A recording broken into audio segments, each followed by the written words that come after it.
Bienvenidos al programa internacional La Voz del Consolador. En todas las épocas, Dios se ha comunicado con sus hijos. Y hoy nos llega nuevamente la voz del Consolador, en el espíritu y la voz del pastor Andrés Portes.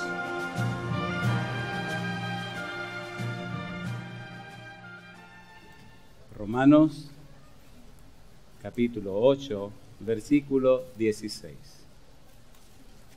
Dice la palabra de Dios, Romanos 8, 16. El Espíritu mismo da testimonio a nuestro espíritu de que somos hijos de Dios. Oramos.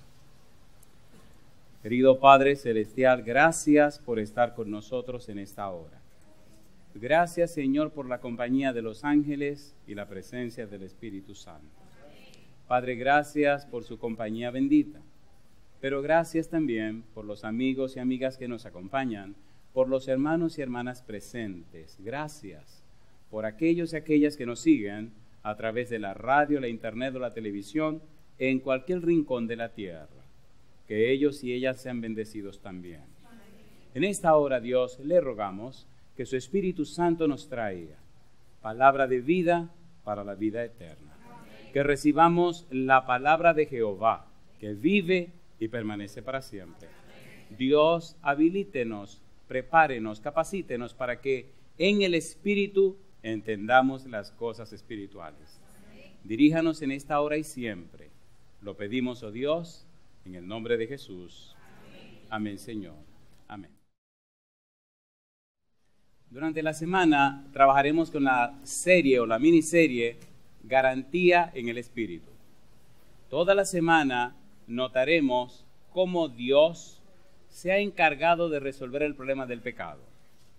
El pecado es un intruso en la tierra y cuando el pecado abundó, sobreabundó la gracia.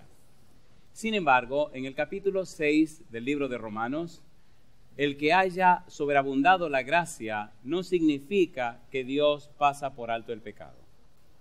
En el capítulo 8 del libro de Romanos estamos viendo cómo aparece en el ambiente un espíritu de esclavitud y más tarde aparece la oportunidad de tener el espíritu de la justicia, hacerse, como veremos esta noche, hijos e hijas del Dios Altísimo.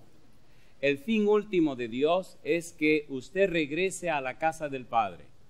Y notaremos esta noche que no es solo un problema legal, pero tampoco solamente un problema de sacarlo o libertarlo de la esclavitud del pecado. Ni siquiera es solamente un problema espiritual. Para Dios, el caso suyo y mío es un problema familiar. Dios quiere que sus hijos regresen a la casa. Por eso, la parábola del hijo pródigo en realidad es la parábola del Padre misericordioso. Ya he dicho en otras ocasiones que en la parábola de San Lucas capítulo 15 hay 3 historias y una parábola. En la historia que tiene que ver con el hijo pródigo, se menciona 13 veces al padre y apenas se menciona al hijo pródigo. Nosotros nos asociamos siempre con el lado oscuro de las cosas. Por eso a la parábola le pusimos el nombre del hijo pródigo, porque nos representa a nosotros. Pero en realidad, Cristo no estaba haciendo énfasis en el hijo pródigo ni en el hermano mayor. Estaba haciendo énfasis en el padre. Por eso dice la parábola que el padre, movido a misericordia, corrió, abrazó y besó al muchacho que estaba perdido. Le dio la bienvenida a la casa, hizo una fiesta y le dio todos los derechos otra vez de ser un hijo legítimo del padre. Ese es el punto. Dios quiere que usted regrese a la casa del Padre. No es un asunto nominal, no es un asunto corporativo, no es un asunto religioso, compadre. Es un asunto familiar. Dios quiere que sus hijos y sus hijas regresen a la casa del Padre. Por eso el asunto de la salvación no es un asunto nominal, no es un asunto de una corporación, es un asunto personal. La salvación, como hemos dicho, San Lucas 2, Lucas 19, es una persona y la persona se llama Cristo Jesús. Si usted tiene a Jesús, tiene la salvación. Si no tiene a Jesús, no importa cuán religioso usted sea, no tiene la salvación. De hecho, hay personas muy religiosas, muy devotas, muy fervientes y fervorosas, inclusive hacen milagros y hacen maravillas y cuando Cristo venga no entrarán al reino de los cielos. ¿Cómo es eso? San Mateo capítulo 7. San Mateo capítulo 7 nos presenta un cuadro peligroso que da dolor de cabeza. Cuando Cristo venga, personas reclamarán lo siguiente. San Mateo capítulo 7, versículo número 21. Dice la Biblia, el Señor Jesús expresa, no todo el que me dice, Señor, Señor, entrará en el reino de los cielos, sino el que hace la voluntad de mi Padre que está, ¿dónde? En los cielos. Muchos, no pocos, no algunos, muchos me dirán en aquel día, Señor, Señor, ¿no profetizamos en tu nombre? Si traducimos esa frase, pudiéramos decir, ¿no predicamos en tu nombre? Y sigue diciendo, ¿no profetizamos en tu nombre? ¿Y qué más? Y en tu nombre echamos fuera demonios. ¿Y qué más? Y en tu nombre hicimos muchos milagros. Y ahora Jesús le responde, y entonces les declararé, nunca os conocí, apartaos de mí, hacedores de maldad. ¿Cómo puede ser una maldad un milagro? ¿Cómo puede ser maldad sacar demonios? ¿Cómo puede ser maldad predicar el evangelio? ¿No le parece curioso? ¿Le parece o no le parece curioso? A ver, ¿sí o no? Por eso necesitamos estudiar la Biblia y estar claros para que cuando el Señor venga no tengamos este problema. De allí que me gusta el asunto de la metodología de estudio bíblica, gramática, descriptiva. Bíblica porque está basado en la Biblia. Gramática porque atiende al uso y al valor del significado de las palabras. Y descriptiva porque todo se describe y se explica a la luz de lo que la Biblia dice, lo que quiere decir y la forma de enseñar lo que quiere decir. Todo parte de la Biblia, gira en la Biblia y regresa a la Biblia. Yo digo, alabado sea el nombre de Dios. Dios está comprometido con su palabra, no está comprometido con nadie. Y Él dice, mi palabra no volverá a mí vacía, sino que hará todo aquello para lo cual yo la envié. He visto a muchas personas que tienen miedo de ser religiosos, pero son excelentes cristianos. Interesante. Personas que aparentan que no les importa Dios ni el cielo, pero su problema ha sido situaciones difíciles con las religiones. Y pudiera contarle muchas experiencias de ateos, pero ateos. Y de personas no solo ateos, sino especializados en su ateísmo. Y cómo la Biblia, la palabra de Dios, ha encendido en ellos la flama de la fe y han regresado otra vez a las manos de Cristo Jesús.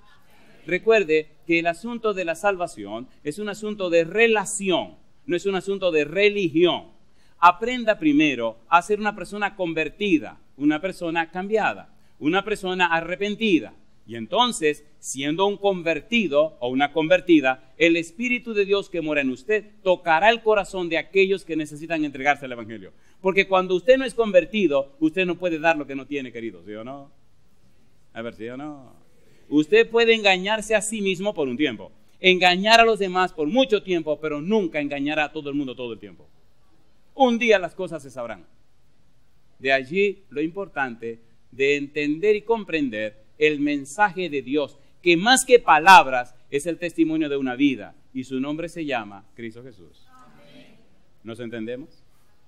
Por eso debemos comprender qué quiere decir el apóstol Pablo de que el Espíritu nos hace hijos de Dios. ¿Qué significa hijos de Dios? ¿A qué se refiere hijos de Dios? Bueno, por amor a los que no han venido las noches anteriores, hagamos una breve introducción de lo que ya hablamos.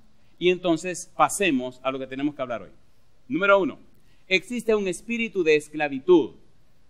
La mayoría de la gente es víctima del pecado que mora en sí, el pecado que mora en nosotros. Tenemos una naturaleza pecaminosa. No pagamos el pecado de nuestros padres, pero sufrimos las consecuencias, ¿sí o no? ¿Sí o no? El alma que pecare, cada quien pagará por sus propios errores. Pero heredamos de nuestros padres una tendencia al pecado, una tendencia al mal. En el libro de Salmos capítulo 51, versículo 5, David dice que fue concebido en pecado. En el capítulo 58, versículo 3, dice que desde el vientre somos mentirosos. Así que nacemos con esa inclinación al pecado. Sin embargo, Dios ha preparado un plan de salvación para resolver el problema del pecado. Pregunto, ¿vino Cristo a la tierra? ¿Pagó Cristo el precio del pecado? ¿Ofrece Dios perdón a los pecadores? ¿Ha pagado y cumplido Dios con los requisitos del pecado? Cuando el pecado abundó, cuando el pecado entró la muerte. Pero cuando Cristo entró la vida. Yo digo, alabado sea el nombre de Dios. Jesús dijo, yo soy el camino y la verdad y la vida. Nadie viene al Padre sino por mí. Antes de ser buen religioso, asegúrese de ser un buen cristiano. Ser cristiano significa que usted conoce y usted ama a Cristo Jesús. ¿Se entiende o no se entiende? ¿Y sí o no? Jesús dijo, ustedes son mis amigos si hacen lo que yo les mando. ¿Le gustaría a usted hacer lo que manda Jesús? ¿Cuántos quieren hacer lo que manda Jesús? Recuerde, no es un asunto corporativo, es un asunto de relación. Es con quién te estás relacionando. Porque en la boda de Caná, María le dijo a los que servían, hagan ¿qué cosa? Todo lo que él les diga. ¿Qué necesitaban en las bodas? Vino. Bueno, es verdad, necesitaban agua, porque si no hay agua no hay vino. ¿Qué necesitaban? Agua. ¿Qué tienen a la mano? No, necesitaban vino y tienen a la mano agua, no se dejen confundir. Cuando fueron donde Jesús, ¿qué le dijo Jesús? Bueno, aquí tienen este cheque, vayan y compren en... No, Jesús le dijo, llenen esas tinajas de agua. ¿De qué la llenaron? Y cuando estuvieron llenas, le dijo entonces a los muchachos, saquen y denle al maestresala, al director de esta cuestión aquí, al metredí, dicen los que trabajan en los hoteles. Y cuando le dieron, ¿qué cosa bebió el tipo? Vino. El agua la convirtió en ¿qué? Entonces, aprenda esto. Aprenda a confiar en Dios y no confíe demasiado en su propia prudencia. ¿Puedo leerle un versículo de la Biblia que le va a servir para toda la vida? ¿Lo quieren o no lo quieren? ¿Seguro que lo quieren? Oiga, usted tiene doble condenación si recibe las cosas y no las hace. ¿En realidad lo quieren o no lo quieren? Bueno, pues aquí le va. Proverbios capítulo número 3. Proverbios capítulo número 3. Guarde este versículo para usted y vívalo todos los días. Mire, esto me ayudó cuando era un adolescente y me ha seguido ayudando ahora que ya no soy tan adolescente. Proverbios capítulo 3, versículo 5. ¿Cómo dice? Fíate de Jehová de todo tu corazón y no te apoyes, ¿dónde? En tu propia prudencia. ¿Qué sigue diciendo? Reconócelo en todos tus caminos y Él enderezará tus veredas. ¿Y qué sigue diciendo? No seas sabio en tu propia opinión. Teme a Jehová. ¿Y qué dice ahora? Y apártate del mal. ¿Es lindo el consejo o no es lindo? A ver, ¿es lindo o no es lindo? Entonces, todo lo que vamos a estudiar es el consejo de Dios. No pelees con Dios. Lo que Dios está interesado en que tú regreses a su casa, a su familia. Lo único que Dios quiere, y ha pagado bastante caro, es que tú regreses a sus manos. Y entonces tú tengas derecho a las bendiciones que Él te quiere dar. Porque Dios no puede bendecirte en el pecado. Y Dios no te va a salvar en el pecado. Dios te salva del pecado. Y Dios te libra de la maldad. ¿Puedo leer un versículo peligroso ahora? Me gusta, ustedes son muy buenos. Siempre dicen que sí. Y si dicen que sí, olvídense que le voy a dar bien duro. Primera de Samuel capítulo número 2. Vamos rapidito. Primera de Samuel capítulo 2 versículo 30. Oiga palabra de Jehová. Dice Dios. Por tanto, Jehová el Dios de Israel dice: yo había dicho que tu casa y la casa de tu padre andarían delante de mí perpetuamente. Mas ahora ha dicho Jehová: nunca yo tal haga. Estoy en primera de Samuel 2:30. Nunca yo tal haga. ¿Por qué dice ahora? Porque yo honraré a los que me honran y los que me desprecian serán tenidos en poco. Si te está llevando el demonio, revisa por qué te está llevando el demonio. Si las cosas no están caminando bien, revisa, mi negro, revisa. Dios no miente, Dios no sabe mentir. Y las promesas de Dios son fieles y verdaderas. ¿Es así o no es así? Cuando Dios le dice, es así, usted le puede creer. El plan de salvación está acabado, completado y listo. No hay que dudar de la salvación. La salvación no es una lotería a ver quién se la saca. No. Romanos capítulo 8. Romanos capítulo número 8. Oiga, usted como que me quiere convencer de algo. Sí, quiero convencerte que eres un candidato para ser un hijo o una hija de Dios. Y usted me dirá, yo pensé que lo era. Yo te contestaré, si no tiene tu nombre en el libro de la vida, querido, no lo eres. Romanos capítulo 8. Versículo número 33, ¿qué dice? ¿Quién acusará a los escogidos de Dios? Dios es el que justifica. ¿Quién es el que condenará? Cristo es el que murió, más aún, el que también resucitó, el que además está a la diestra de Dios, el que también, ¿qué cosa dice? Intercede por nosotros. En otras palabras, nadie te puede condenar si entregas tu vida en las manos de Cristo Jesús. ¿Tiene sentido o no tiene sentido? Por esa razón debemos entender la dinámica de Dios, los principios de Dios. Y es saludable aprender a hacer decisiones basados en los principios divinos, no en los sentimientos humanos. ¿Se entiende la diferencia? Dios no está bregando con sentimientos. De hecho, a Dios no le gusta mucho la cuestión de los sentimientos. A Dios le gustan los principios. ¿Vino Cristo a la tierra o no vino? ¿Sabía que lo iban a crucificar o no lo sabía? ¿Sabía que venía un baño de sangre sobre él, sí o no? ¿Dios marcha atrás? ¿Dios marcha al frente? En Getsemaní, ¿cuántas veces oró a Dios?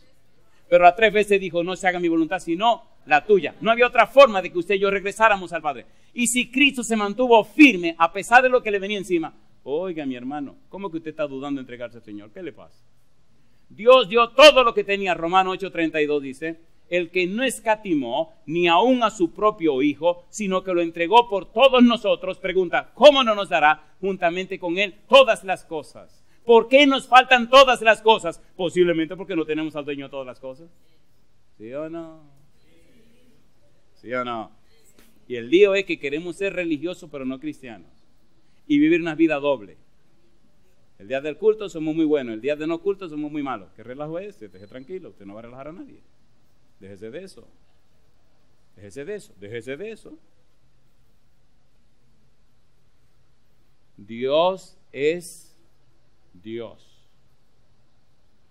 El apóstol Pablo en el libro de Romanos trata de hacernos comprender el trato que Dios le da a sus hijos. Por ejemplo, en el capítulo número 8, el apóstol Pablo nos enseña la relación entre la carne y el espíritu. Y utiliza para la palabra hijo 2 palabras que, aunque se traducen hijo, cuando usted las analiza, descubre que tienen un valor distinto. Por ejemplo, no es lo mismo un hijo chiquito, pequeño, un niño, que un hijo adulto. De allí la importancia de comprender la relación de hijo con relación a lo que Dios quiere. Usted es hijo de Dios, usted es hijo de Dios. Cuando usted acepta al Señor Jesús y sale de estar dominado por el espíritu de esclavitud y se convierte entonces en un esclavo de la justicia, en otras palabras, cuando usted se convierte en un hijo de Dios, en una persona que ahora pertenece a Dios, comienza entonces un proceso de trabajo en la vida suya. Mire qué hermoso, el apóstol Pablo explica todo esto. Agarre su Biblia, comencemos ahí. Romanos capítulo número 8, versículo 16. Dice el 16, el Espíritu mismo, ¿qué cosa? Da testimonio a nuestro espíritu de que somos, ¿qué dice? Hijos de Dios. La palabra que se traduce aquí, hijo, es niños de Dios. Pero mira el versículo 14. Dice el verso 14, porque todos los que son guiados por el Espíritu de Dios, estos son, ¿qué dice? Hijos de Dios. La palabra que se utiliza ahí habla de un hijo adulto. El Espíritu da testimonio que somos hijitos de Dios. Y el 14 dice, y a los que el Espíritu dirige son hijos adultos de Dios. ¿Por qué hijos adultos? Porque si usted se entrega a Dios, usted tiene que tener plena conciencia de lo que está haciendo. A Dios no le gusta que por emoción usted se decida por Él. Ni le gusta que por sentimiento se decida por Él. Porque toda decisión basada en sentimientos o emociones no es duradera. ¿Sí o no? ¿Sí o no? Cuando usted le mueven los sentimientos y toma decisiones, no hay seguridad ni garantía que usted permanecerá firme. Pero cuando usted le analizan las cosas, la entiende, la comprende, la profundiza, la descubre, y usted se convierte a eso, entonces ocurre un fenómeno en su mente. Metanoia, metanoeo, arrepentimiento. Hay un cambio en sus patrones de pensamiento. Hay un cambio en su estructura mental. Hay un cambio en su forma de ver las cosas. Y cuando ese cambio ocurre en la mente, cuando eso se rompe en la mente, no hay diablo que lo separe de Cristo Jesús. Amén. Eso se llama arrepentimiento. Un cambio profundo en la mente. Un cambio, una transformación de la mente. Cuando yo llegué a esta casa, a esta iglesia, Gagarín, éramos adolescentes. Oye, en estos días estaba recordando todas las barbaridades que hacíamos con el equipo, ¿te acuerdas? Este muchacho, bueno, perdonen. Este muchacho, ¿no? Este muchacho que está aquí, teníamos un equipo, el equipo de aquí de la iglesia de Gascue. ¿Te acuerdas de eso, no? En estos días fui a jugar Gagarín y se me olvidó que tenía 54 años. Y andaba con mi hijo que está grandote. ¿Qué me acordaba yo de que este cuerpo ya no es lo de la historia del pasado? Y salí corriendo y hice toda la bobería, así cuando terminé, solté la pelota, mamá, así está. Me pasé como 4 días sin poder dormir del dolor. Pero cuando yo vine a la iglesia y lo encontré a ellos, le di mi corazón al Señor.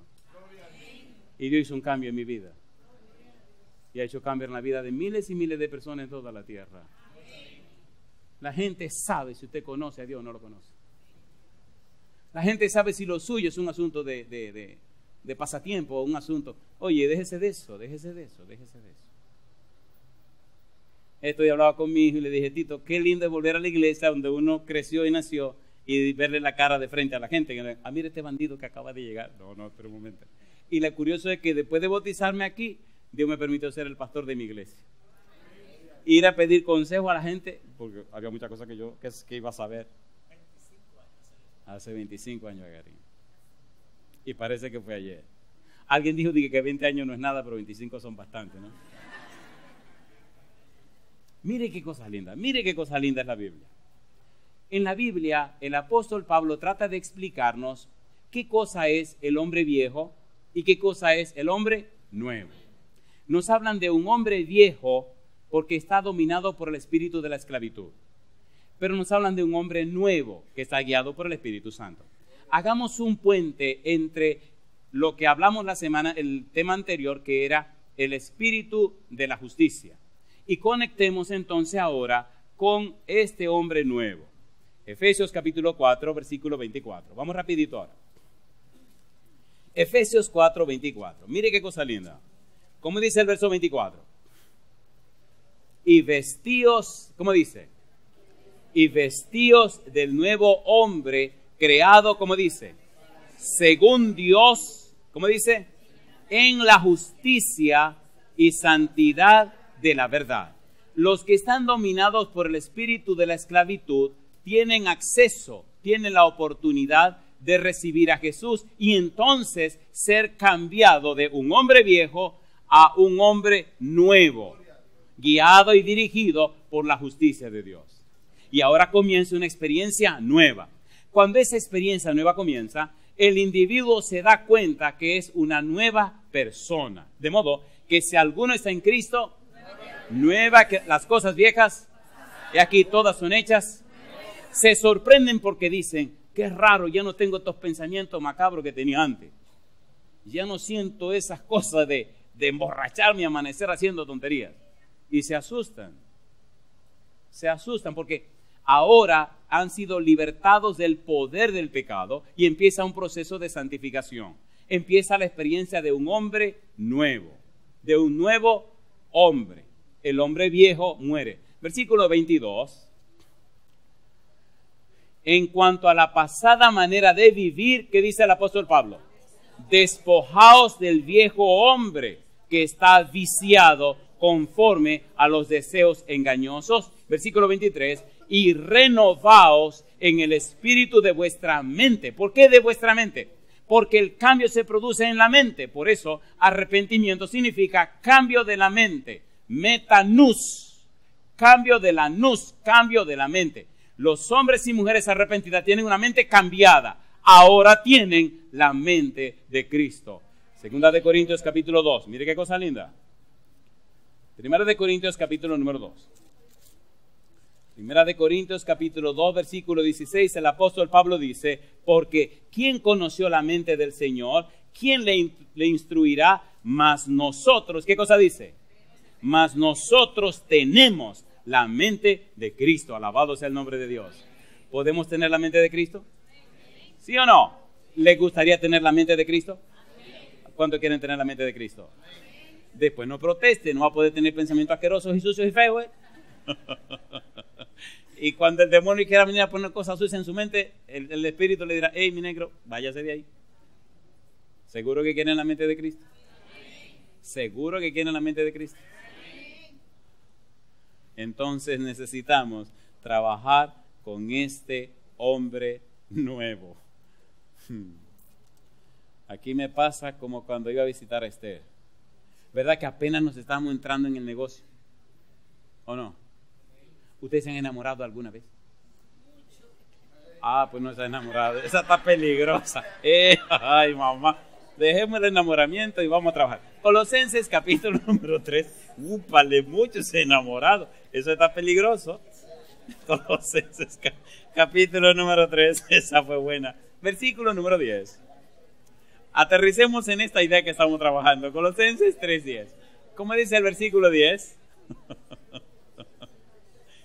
Y revestido del nuevo, el cual, ¿qué dice ahora? Conforme a la imagen del que lo creó, ¿qué hace?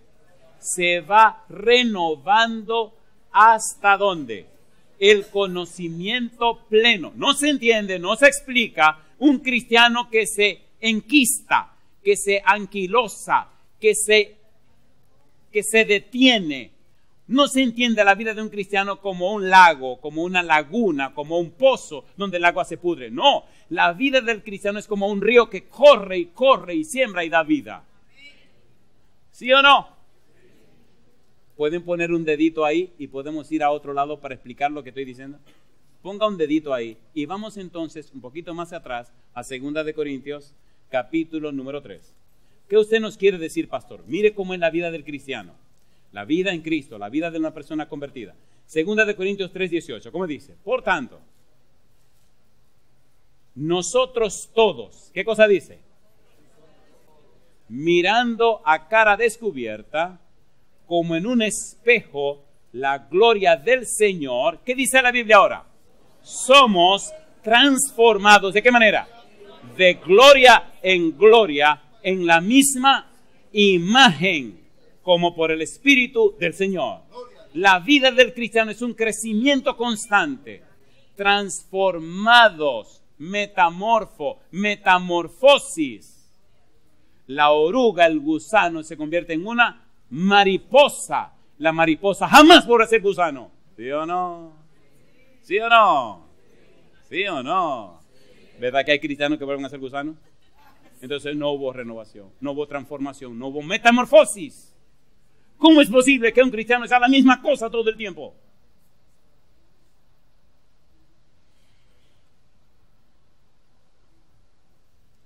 Disculpen, solo estoy haciendo énfasis, yo no estoy regañando a nadie.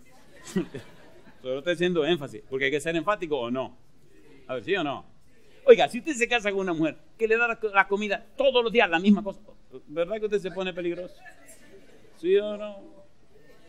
¿Sí o no? Aunque sea dominicano, arroz, bichuelo y carne, arroz, bichuelo y carne, arroz, bichuelo y carne. Mujer, ¿qué te pasa a ti? Cámbiame la cosa. Arroz, bichuelo y carne, arroz, bichuelo y carne. ¿Sí relajo ese? A mí la comida no me gusta mucho. Me fascinan los víveres. Mi mamá era cibaeña. En estos días estábamos en un país bien lejos. Y ellos tenían problema de que yo comía. Y dije, Ludín, ya usted sabe. Y si usted me da víveres, yo estoy feliz. Otra vez estamos en otro país, bien lejos, pero bien lejos. Y tenían preocupación de que yo iba a comer y habían frutas. Oiga, esa gente se aprovecharon y el grupo que estábamos esa semana nos comimos 2 toneladas de fruta. ¿Usted puede creer eso? 4,000 libras de fruta. Era un buen grupo que había allí. Sí, yo no me la comí solo. Así es el Señor. Usted no ve la variedad de cosas que Dios creó. ¿La vio o no la vio? Mas la senda de los justos es como la luz de la aurora, que va en aumento hasta que el día es perfecto. Proverbios 4:18. ¿Es linda la vida del cristiano? Es progresiva. ¿Qué dice Primera de Pedro 2:9? Mas vosotros sois linaje escogido, real, nación, pueblo adquirido por Dios. ¿Con qué propósito? Dice el apóstol Pedro, para que anunciéis las virtudes de aquel que os llamó de las tinieblas a su luz admirable. La palabra virtudes se puede traducir virtudes, atributos, características, bellezas. La idea es que en la vida suya se muestre la belleza de la imagen de Cristo. ¿No es lo que está diciendo el Señor? ¿No es lo que está diciendo el apóstol Pablo? ¿Sí o no? ¿Sí o no? El hombre nuevo refleja la belleza de la imagen de Cristo. El Espíritu Santo nos transforma de gloria en gloria a la imagen de Cristo. Y los ángeles y los demonios y los hombres y las mujeres ven en usted reflejada la imagen de Cristo. No importa que usted sea una persona fea, no importa que sea joven o viejo, no importa. El Espíritu Santo le da un toquecito que llama la atención de la gente, ¿sí o no? A ver, ¿sí o no? Necesitamos permitir al Espíritu que nos cambie y nos transforme. Por eso la salvación es un asunto de relación.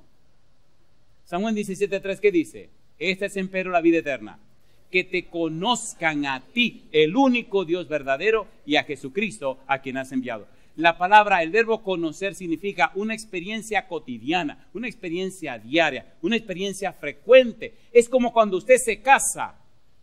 Bueno, déjeme aclarar esto. En mi tiempo, se supone que la manera es que usted tenga una novia y la palabra no vio es que usted no vio. Pero ahora ven más de la cuenta. Se supone que usted no vio. Entonces, como no vio, usted se casa para ver. El problema es que cuando ven demasiado ya no quieren casarse. Y si se casan, fracasan. Pues ya vieron. Entonces, cuando usted no vio, entonces usted se casa y empieza a ver. Así es la vida cristiana. Antes de usted ser cristiano, de usted entregarse al Señor y ser bautizado, usted no ha visto, no conoce a Dios, no comprende a Dios, no se ha relacionado con Dios. Pero después que usted lo conoce, camina con Él y tiene una relación estrecha con Él, mi pregunta, ¿lo podrán quitar al lado de Dios? Nada ni nadie.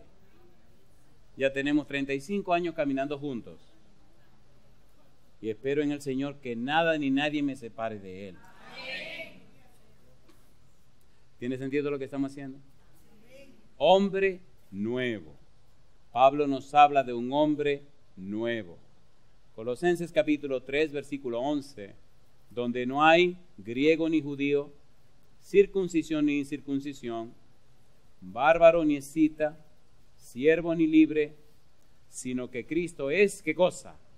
El todo y en todos. Y dice el apóstol Pablo, vestíos pues como escogidos de Dios, ¿de qué manera?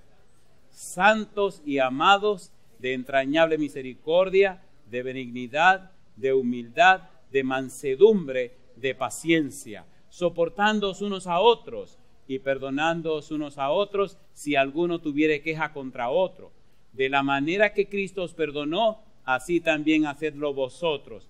Y sobre todas estas cosas, ¿qué dice Pablo?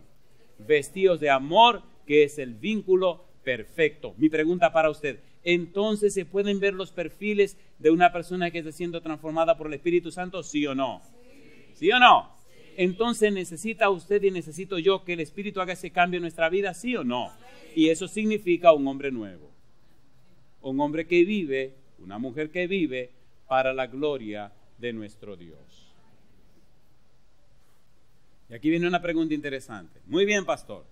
Pero ¿cómo hace eso el Espíritu Santo? Alguien me hizo esa pregunta y pensó que yo le iba a decir, te reprendo. Y le dije, no, espérate. Vamos a leer la Biblia. Segunda de Corintios, capítulo 4, versículo 16. ¿Cómo lo hace el Espíritu? ¿Cómo opera esa transformación?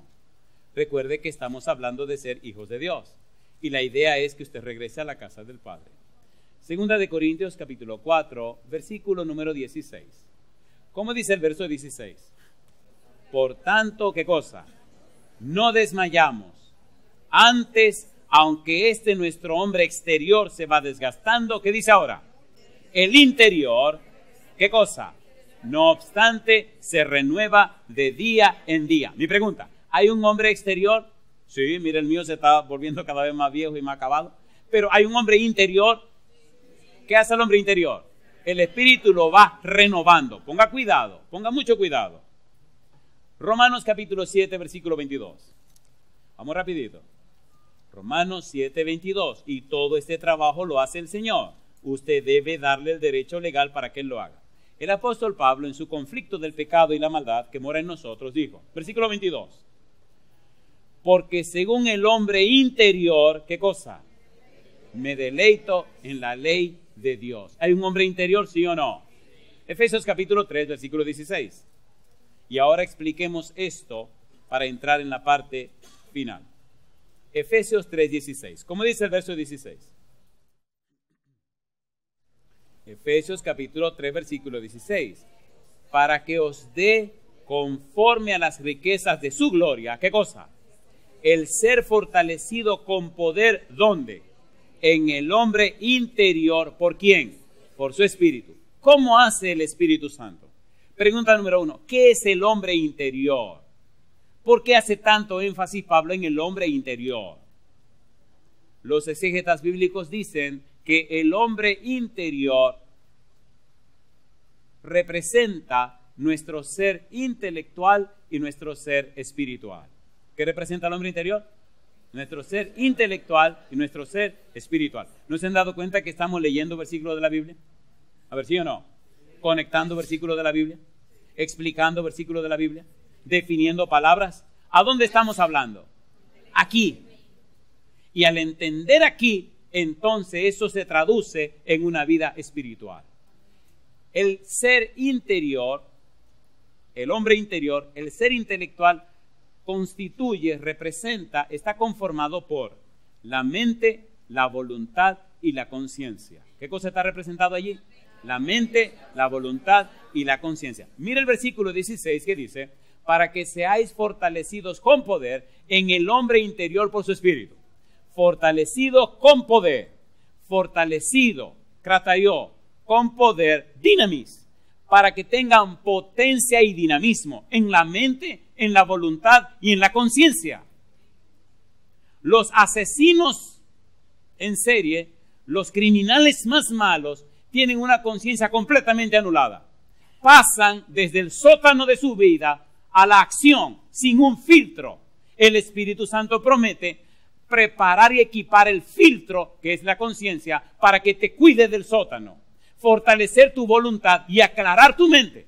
Cuando una persona es cristiana, ha nacido de nuevo, el Espíritu Santo mora en la persona y el Espíritu Santo le revela y le enseña las cosas profundas de Dios y le habilita la mente para entrar en conocimientos que ojo no vio, ni oído oyó, ni han subido en pensamiento de hombre. Por eso no se entiende por qué el mundo está lleno de tantos cristianos y cada vez hay más tinieblas en la tierra. ¿Cómo se explica eso? ¿Cómo se entiende que el mundo se está yendo a pedazos cuando hay tanta gente que dice que son cristianos? Por favor, recuerden que yo no estoy regañando a nadie. Solo estoy haciendo énfasis. ¿Me están entendiendo? ¿Se entiende o no se entiende? ¿Nos veamos? Hay que aclarar las cosas, no sea que alguien se ofenda. Usted me ofendió. ¿Por qué te ofendí, mi negro? Me habló muy fuerte. Y no me gusta ni que mi mamá me hable fuerte. ¿Pero entendiste o no entendiste? Sí, entendí, pastor, entendí. Veamos un pasaje de la Biblia. 1 Corintios. El lío de esto es que cuando uno se emociona más, el tiempo se acaba. 1 Corintios, capítulo número 2. Mire por qué es tan importante esto del Espíritu Santo, que fortalezca nuestro ser interior, que fortalezca nuestra mente, voluntad y nuestra conciencia. 1 Corintios, capítulo número 2, el versículo número 9. ¿Cómo dice el versículo 9? Antes bien, como está escrito, cosas que ojo no vio, ni oído oyó, ni han subido en corazón de hombre, son las que Dios ha preparado para los que le aman. ¿Y qué dice el versículo 10? Pero Dios nos las reveló a nosotros por el Espíritu, porque el Espíritu todo lo escudriña, aún ¿qué cosa? Lo profundo de Dios. Entonces usted necesita entregarse a Jesús para que tenga Jesús el derecho legal de colocar el Espíritu Santo en usted. Al estar el Espíritu Santo en usted, el Espíritu lo capacita para aprender cosas que ojo no vio, ni oído oyó, ni han subido en pensamiento de hombre. Porque el Espíritu escudriña lo profundo de Dios y puede enseñarle a usted lo profundo de Dios. ¿Se entiende o no se entiende? ¿Se entiende o no se entiende? ¿Cómo que un estudiante cristiano tiene malas calificaciones? ¿Eso es un pecado? Ay. Se me zafó, ¿eh? ¿Es verdad o no es verdad? ¿Es verdad o no es verdad? Hay un pensamiento en uno de nuestros libros que dice: el estudio sistemático y frecuente de la palabra de Dios crea una memoria más retentiva y poderosa. Si usted está yéndole mal en la calificación, usted no está estudiando la Biblia. Espere, yo tengo 3 hijos en mi casa, y le paso la raya, la negrita, digo, mi negra, sí papi, estoy estudiando la Biblia. La ventaja de allá es que cuando usted estudia mucho la Biblia, la mente se le despierta y tiene buenas calificaciones, el gobierno le da y le da y le da. Y ella dice: papi, me dieron más este semestre. Y después viene y me dice: me sobró, ¿qué hago con este dinero? Digo, métalo al banco. Papi, pero que mira. Digo, mi negra, estate tranquila, sigue metiendo al banco. Pero yo no le tengo que dar nada. ¿Cuál es la razón? Está leyendo la Biblia. O usted dirá: ay, qué lindo, lindo. Usted no sabe lo que me costó a mí eso. Por cada 3 capítulos de la Biblia le daba $1. Y había meses que yo no sabía cómo iba a ser, porque ahí va que el presupuesto de la familia. Y agradezco a Dios, mi querida esposa. Son muy chismosos. Mira, todo el mundo quiere que siga haciendo el cuento.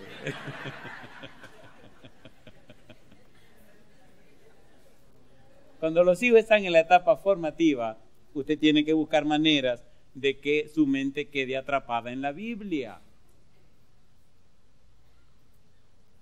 ¿Por qué? Josué 1:8, vamos. Mire por qué. Quiera Dios que usted se deje convencer, porque eso cambiará el rumbo de la vida de sus hijos. Josué 1:8. ¿Qué dice Dios acerca de la Biblia? Mire qué cosa linda. Si usted está grande y viejito también funciona, usted también puede leer la Biblia, no se preocupe. Josué 1:8. ¿Qué dice el verso 8? Dice Dios a Josué: nunca se apartará de tu boca este libro de la ley, sino que de día, ¿y qué más? Y de noche meditarás en él, para que guardes y hagas conforme a todo lo que en él está escrito, porque entonces harás prosperar tu camino. ¿Y qué dice ahora? Y todo te saldrá bien. Si todo le está saliendo al revés, usted no está leyendo la Biblia. Si la cosa, usted no está leyendo la Biblia. Ahí, mamá. Dejamos eso tranquilo y terminamos con el sermón. ¿Tiene sentido o no tiene sentido? Si usted ama a sus hijos, haga un trato con ellos. Mi trato fue: vengan acá. Y los senté en el frente, estaban chiquitos todos. Quiero hacer un trato con ustedes. Sí, papi. Quiero que lean la Biblia, pero le voy a pagar por leerla. Y me miraron y se miraron ellos como: este relajo, este tipo no quiere relajar a nosotros. Le dije: no, sin relajo. Por cada 5 capítulos que lean le doy $1. Y dice Andresito: no, esos son muchos capítulos. Digo: mira, tú te estás tranquilo, ese era el más grande. Dice: 5 no. Y entonces mira la más chiquita, a la de en medio, y la de en medio me mira, esa siempre me quiere defender. Y dice: Tito, 5 está bien. Dice: nena, no, 5 no, 5. ¿Sabes que son 5 capítulos por $1?